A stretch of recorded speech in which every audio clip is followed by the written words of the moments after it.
నమస్తే, welcome to our channel. నేను మీ పద్మావతి. ఈరోజు మనతో పాటు ప్రముఖ ఆధ్యాత్మికవేత్త డాక్టర్ ముల్లపూడి సత్యనారాయణ గారు ఉన్నారు.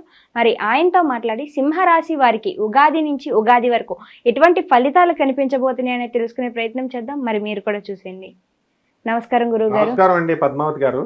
గురువు గారు, అయితే ఉగాది నుంచి మనకి కొత్త సంవత్సరం అనేది మొదలవబోతుంది. అయితే విశ్వావసునామ సంవత్సరం సందర్భంగా ఈ ఉగాది నుంచి చూసుకుంటే సింహరాశి వారికి ఎటువంటి ఫలితాలు కనిపించబోతున్నాయి, మరి ముఖ్యంగా ఇందులోని షష్టగ్రహ కూటమి దీనికన్నా ముందు ఒక రోజు రాబోతుంది. మరి ఈ గ్రహాల కదలికలు ఎటువంటి వృత్తి, వ్యాపార, విద్య, ఉద్యోగ రంగాల్లోని రాణించాలి అనుకుంటున్న మహిళలకు కావచ్చు, పురుషులకు కావచ్చు, ఎవరికి ఎటువంటి ఫలితాలు కలిగించబోతున్నాయి?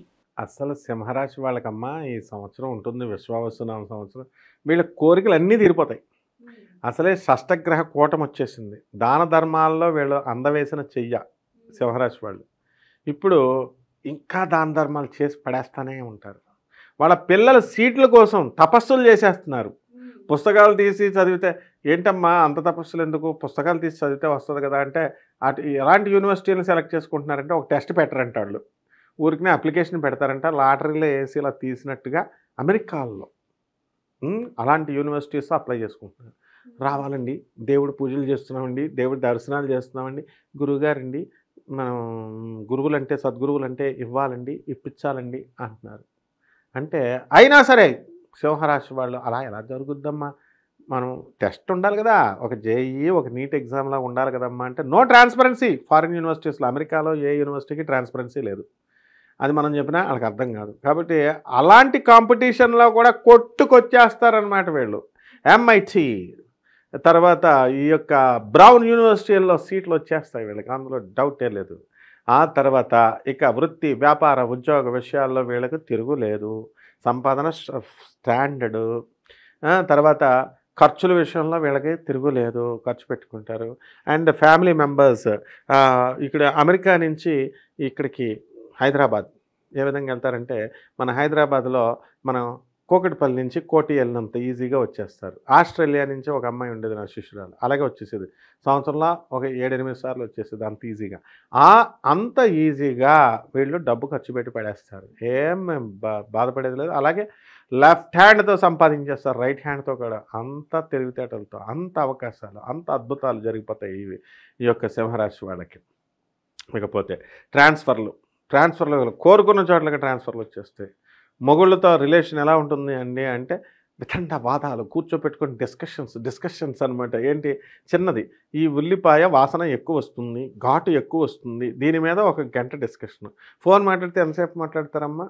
వైఫ్ అండ్ హస్బెండ్ ఒక 5 నిమిషాలు 2 నిమిషాలు మాట్లాడుకున్నా కావాలా. స్టార్టింగ్లో పెళ్ళైన స్టార్టింగ్లో గంట మాట్లాడతారు. పెళ్ళైపోయిన తర్వాత 2-3 సంవత్సరాల తర్వాత ఏ భార్యాభర్తలదన్నా అబ్జర్వ్ చేయి, 10 మినిట్స్ కుదించబడుతుంది. ఇంకొక 5 సంవత్సరాలు సీనియారిటీ వచ్చేసరికి చెప్పు ఏంటి, ఓకే డన్, అంతే. అలాంటిది సింహరాశి వాళ్ళు గంటలు మాట్లాడుకుంటారు. అదనమాట ఇక్కడ సింహరాశి వాళ్ళ భర్తలతో గంటలు కమ్యూనికేషన్, ఎక్కడ రిలేషన్ ఎక్కడ బ్రేక్ చేయరు.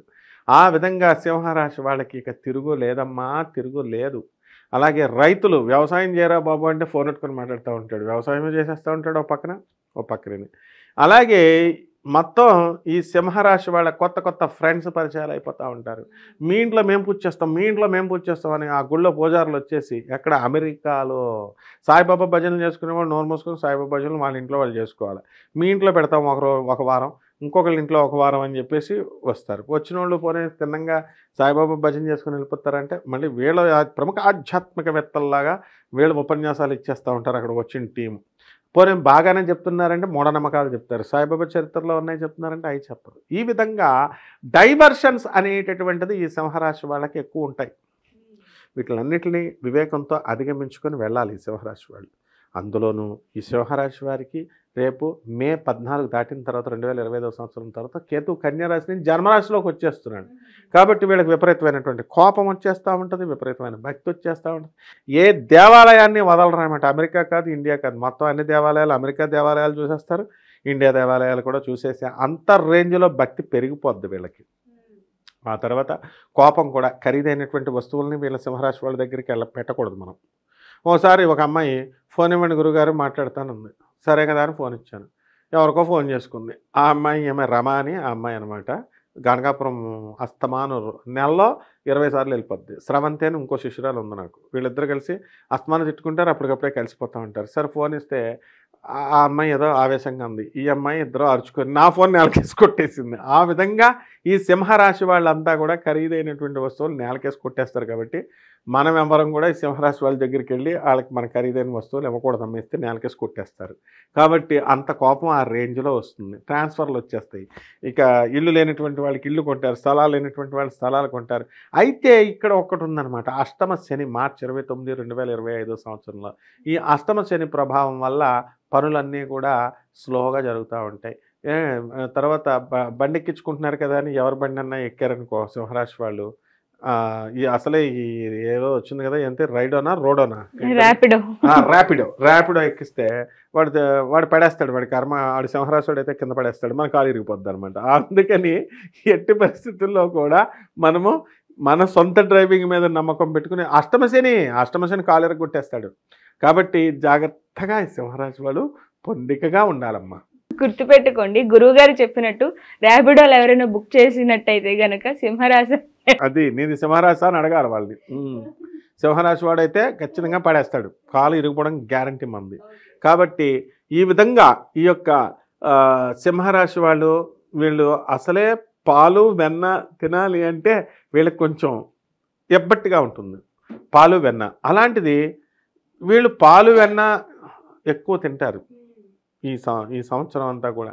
కాబట్టి అందుకనే పాల రేట్లు కేవలం సింహరాశి వాళ్ళ వల్లే పెరిగిపోయినాయి అని కూడా మనం చెప్పుకోవచ్చు అనమాట. అంత పాలు కన్సంప్షన్ ఎక్కువ ఉంటుంది వీళ్ళు.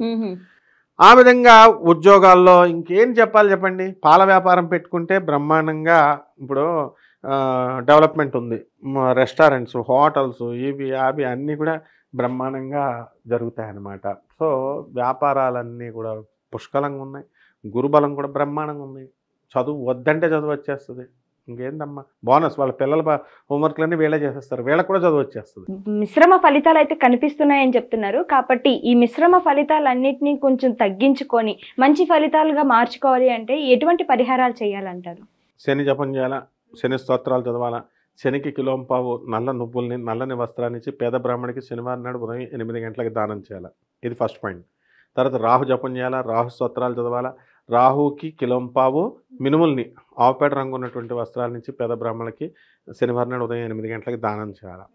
ఆ తర్వాత రావి చెట్టును చూసుకోవాలి. రావి చెట్టు చుట్టూ మంచిగా ఒక బకెట్ నీళ్లు పోసి ప్రదక్షిణాలు చేయాలి 108 సార్లు. బకెట్ నీళ్లు పోయకుండా మాత్రం 108 సార్లు కాదు కదా, 1008 సార్లు చేసినా సరే రావి చెట్టు ఇంత చిన్న ఫలితం కూడా ఇవ్వదు. ఫస్ట్ మనం ఇంటికి వచ్చిన అతిథికి టీ ఇస్తామా, కప్పు ఇస్తాం కదా, మరి అలాగే రావి చెట్టు దగ్గరికి వెళ్ళినప్పుడు ఒత్తుత్తి ప్రదక్షిణాలు ఎందుకు చేస్తున్నారు అసలు వీళ్ళంతా? నీళ్ళు వేయకుండా వీళ్ళంతా నీళ్ళు వేయండి రండి, ఒక స్పూన్ తీసుకెళ్ళి స్పూన్ నీళ్ళు వేస్తున్నారు వీళ్ళకి.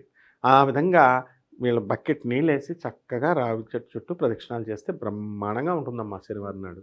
గురుగారు చాలా చక్కగా వివరించారు. అయితే సింహరాశి వారికి విశ్వావసనామ సంవత్సరం సందర్భంలో ఎటువంటి ఫలితాలు రాబోతున్నాయని చాలా చక్కగా వివరించారు. ధన్యవాదాలు గురుగారు.